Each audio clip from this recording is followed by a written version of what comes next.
We got to talk a little heavyweight boxing, y'all. Just a little bit.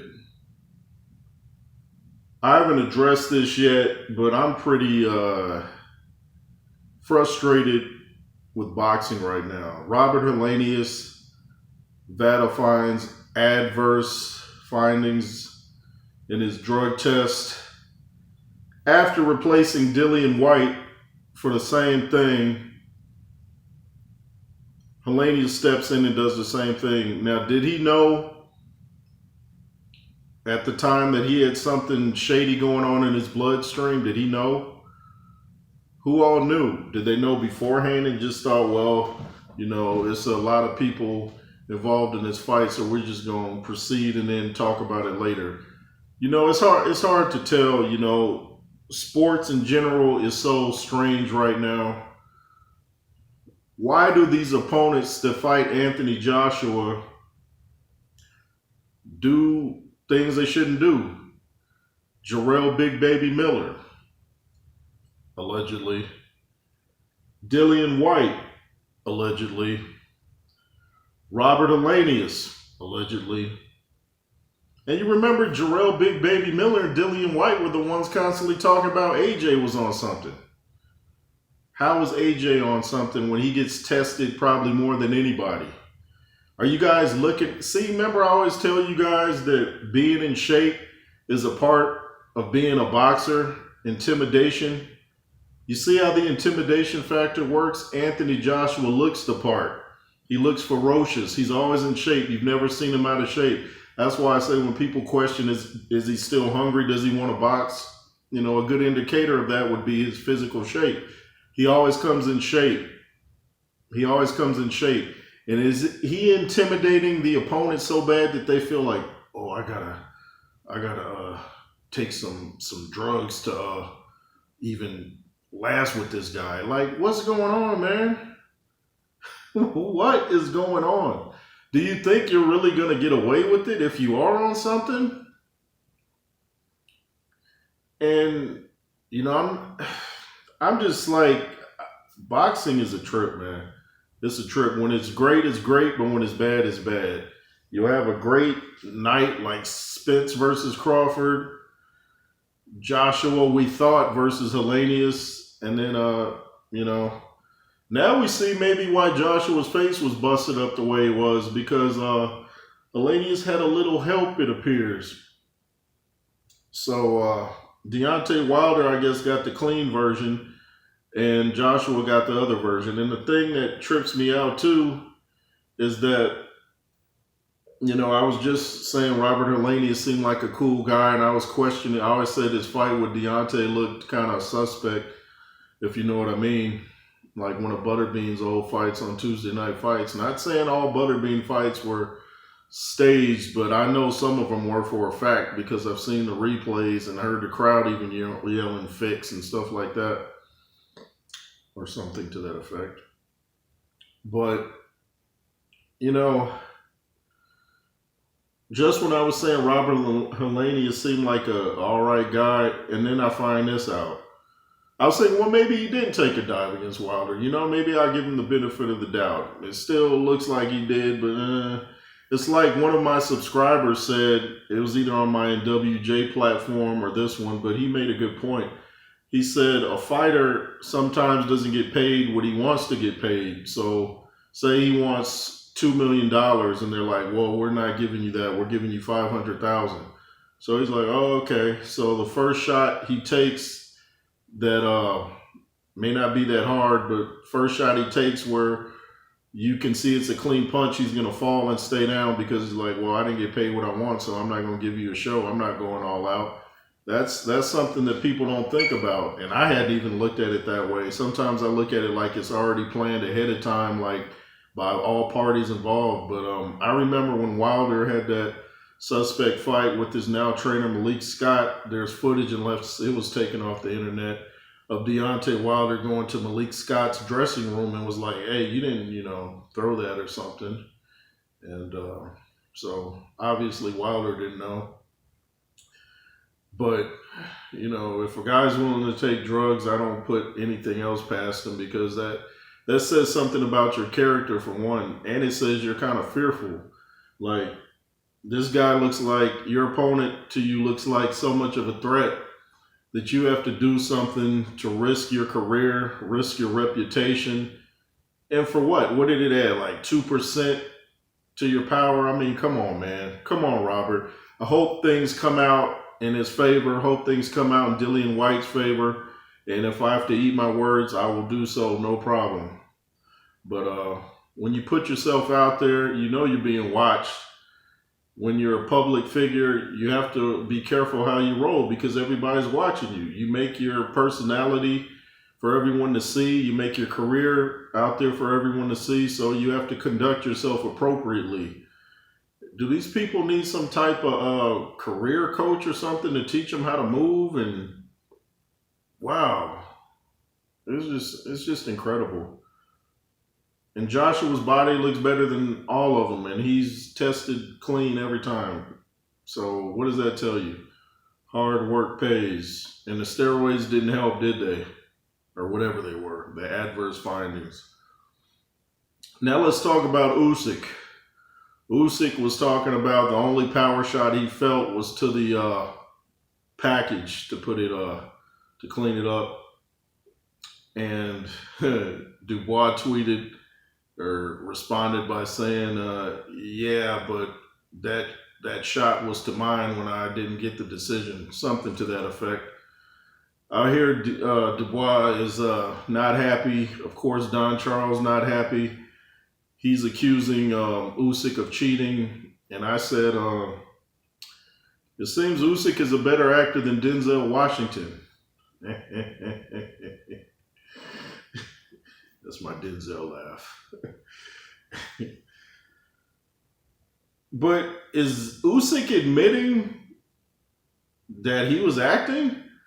Because didn't he say something to the effect if the referee had counted, he would have gotten up? So you're saying it was in your ability to stand up and you just chose not to? You were just milking it? So are you admitting he was definitely hurt at first, but then after that, I think he was, trying to get extra rest. And I think the ref I think Usyk was ready to fight at one point, and the ref was like, oh, chill out, man, have a sandwich. But if you're saying you could have beat the 10 count, then why was you chilling on the canvas, like grasping yourself in pain? Like, what's up, man? I know Usyk is a warrior. I'm not going to take that from him. He's a warrior. Maybe he was just caught up in the moment and thought, I'm going to ride this one out and see where it gets me. Because Daniel was landing some serious blows. And, I'm not happy with the fact in the 9th round, Dubois took a knee and all that. But we would have never known that if the fight had been called the way it should have been. We'd have a new champion right now, perhaps. I believe we would have had a new champion. So, and all these folks talking about it was a low blow where they stopped the footage where Dubois is close to hitting him and it looks low. They don't show the rest of the footage where his hand is up higher and then it lands. Nobody's package is over here to the right or to the left. At least it shouldn't be. If your stuff is way up here, man, you might need to go get an operation, man, because something ain't right. I don't think you're bringing it that well. But it's just sad that you trained so hard for your moment and then it's taken from you. Daniel Dubois was fighting Alexander Usyk, ESPN, and the ref because, like I said, ESPN was not showing Dubois' work. After the rounds, they just kept showing Usyk landing, so the viewers would be like, man, Usyk is just dominating. No, he wasn't. He wasn't dominating like you guys think. Go back and watch it with the sound off, so you don't get a biased point of view. Obviously, like I said, they're trying to keep Usyk's record clear for a big fight in the future with Fury. If Fury can get past Ngannou, which, we all think he will, at least most of us. I might change my opinion based off training footage and things like that. But for now, I got Fury. But it's just not right. You spend all this time in training camp waiting for your moment, and then it's taken from you because of politics. And I read someone say they were even saying some racist things in the crowd. I'm gonna have to talk to James Bashir. I just got a message from him that he's still in Spain. He's on his way back to the States right now. So I'm gonna try to get an interview with Coach James Bashir, who's in the corner of Dubois, and I'm gonna get his point of view to what he saw. And he was asking me what I thought. I said it was absolutely not a low blow. And for ESPN to just show Usyk's work and it's just sad, man. I think Timothy Bradley said it was a legit blow, so they probably threatened him with like, "Hey, man, kind of watch what you say." That's the good thing about having a YouTube platform. I'm not paid off by special interest groups. I'm not paid off by any network, not the PBC, not Showtime, not DAZN. I'm gonna speak my piece. If they don't like it, hey, that's on them. But I'm gonna speak my piece. Daniel Dubois should have the belt right now. And quit or not quit, we wouldn't have even known if the fight had been stopped when it should have been stopped. In the 5th round, like I said, Dubois would KO Usyk in the 5th, and that's just what happened. But, the ref didn't call it. The judges, who knows what the judges thought.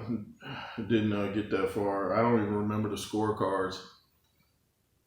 But like I'm saying, though, if Usyk could have beat the 10 count, then you're admitting that you deserve the Oscar, basically.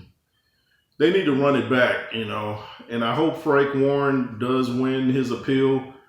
And it's probably going to be a no contest. I wouldn't mind seeing them just be like, "Hey, Dubois, we're going to give the belts to Dubois." But it'll probably be a no contest. Hopefully they'll run it back. And if I was Dubois, I'd just do more of the same. I'd just attack the body. I'd find out before the bell what is going to be considered low. Because go check out Showbiz the Adults video. Shout out to him. He did a video showing how one of the Charlo brothers hit his opponent right on the belt, knocked him down. It might have stopped the fight. I don't remember. But nobody said it was illegal. Nobody said it was illegal. Now all of a sudden hitting on the belt is illegal. And then Showbiz showed a clip of F.A. Ajagba's fight where the ref must have seen the Dubois fight, and he was telling the guys when they met in the center of the ring, anything on the belt is illegal. Obviously, like Showbiz said, the refs are sticking together, kind of like the certain organizations do. The police sometimes stick together, whether they, if they're wrong or right, they're like, well, we're all brothers, so I'd want him to have my back, so I'm going to have his back, and even if he's wrong, I'm going to say he's right. So it kind of seemed like that's what was going on, because when is ever being hit on the belt illegal, especially like everyone keeps saying, boxers wear their trunks up so high you don't even see their belly buttons. So if you don't see Usyk's belly button, then obviously his trunks are high, so you can't call a shot over here. How is that low, man? How is that low?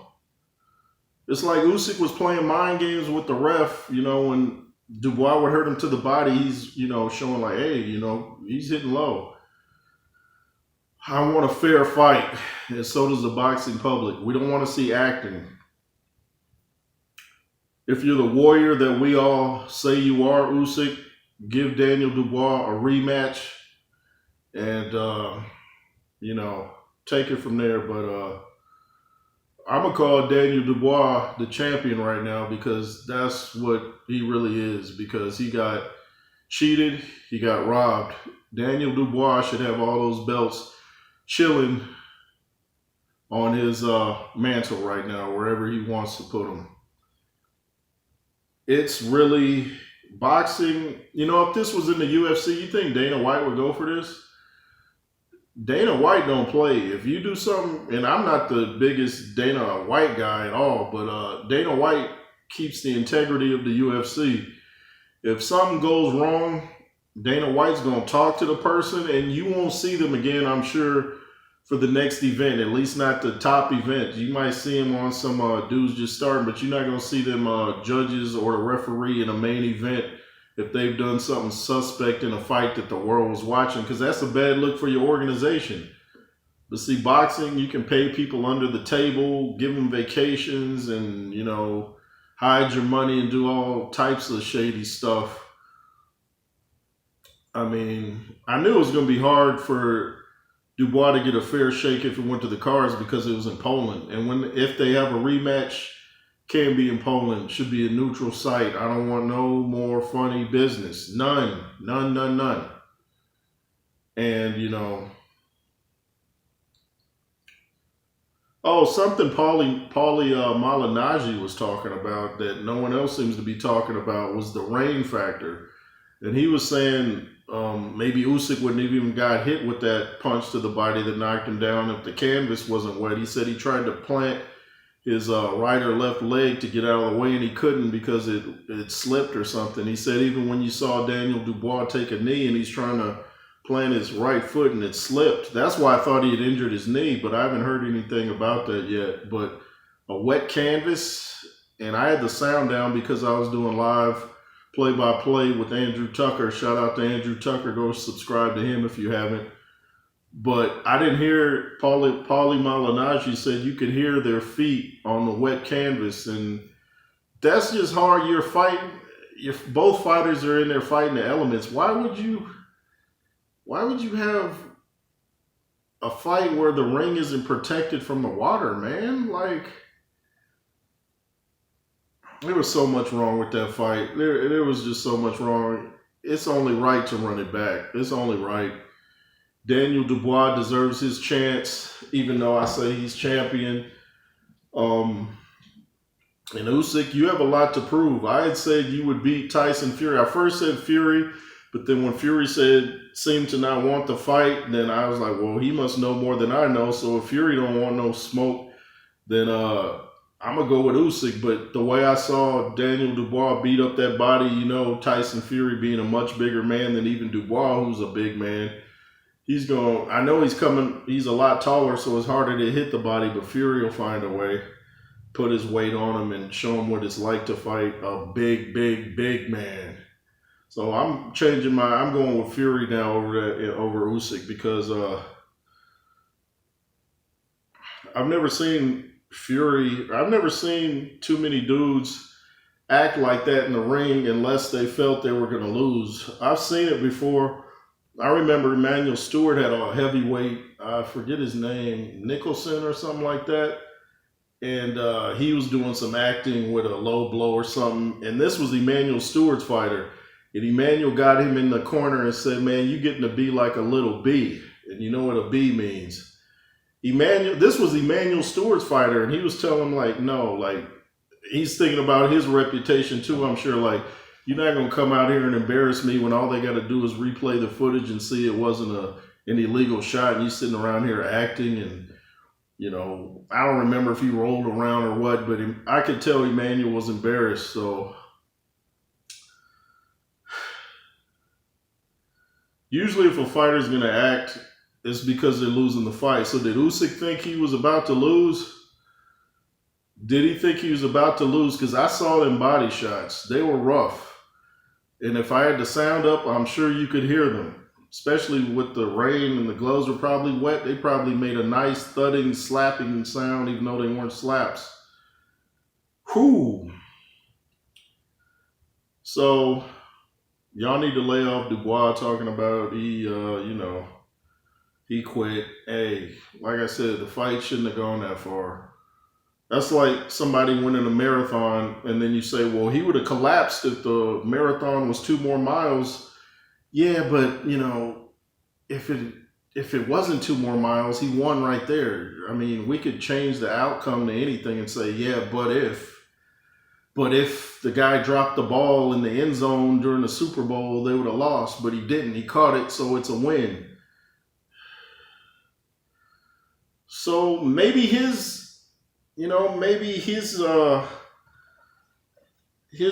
spirit was feeling kind of frustrated with the situation, thinking, this fight should have been stopped a while back. And maybe he just felt all the people coming against him. He's like, you know what? I'm just, I'm going to check out. And we don't like to see that, but, he's in there. He knows best. And his face didn't look too beat up at all. I thought I saw a little something with his eye, but I'm going to have to go look at Usyk's face. It's just disgusting when you see these kind of things happen in professional sports. This is professional sports. You shouldn't see this on an amateur level, let alone professional, especially with the world watching, man. This is a heavyweight championship of the world, and we have all this nonsense going on. Yeah, but he quit. Yeah, but he quit. Okay. Okay. Okay. Let's say he quit. He quit, but like I keep saying, the fight shouldn't have gone that long. We wouldn't have known if he was going to quit because the fight should have been stopped. Who knows if Usyk would have quit had the fight going on? You know, we could say that all day. Said the fight went past the ninth. Maybe he would have quit. Maybe he would have had enough body shots where he's like, you know what, I'm out. But heavyweight boxing, what's up, y'all? Hellenius, get your act together. Dillian White, get your act together.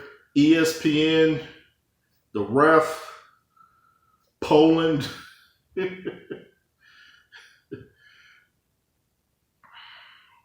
Y'all get y'all collective acts together. J. Roos Theory. Make sure to comment, share, subscribe.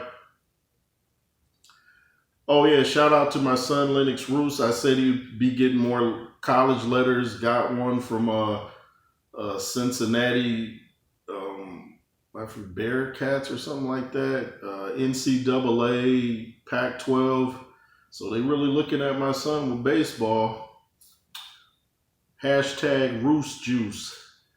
JOOS. I need to come out with my own sports drink, Roos Juice. But shout out to him. Go subscribe to his gaming channel. And he might be doing a sports thing because he knows a lot about, sports in the NFL. We ride with the Chargers. And yeah, but go subscribe to him. And thanks for watching. LSR forever. Be fearless. Be gay.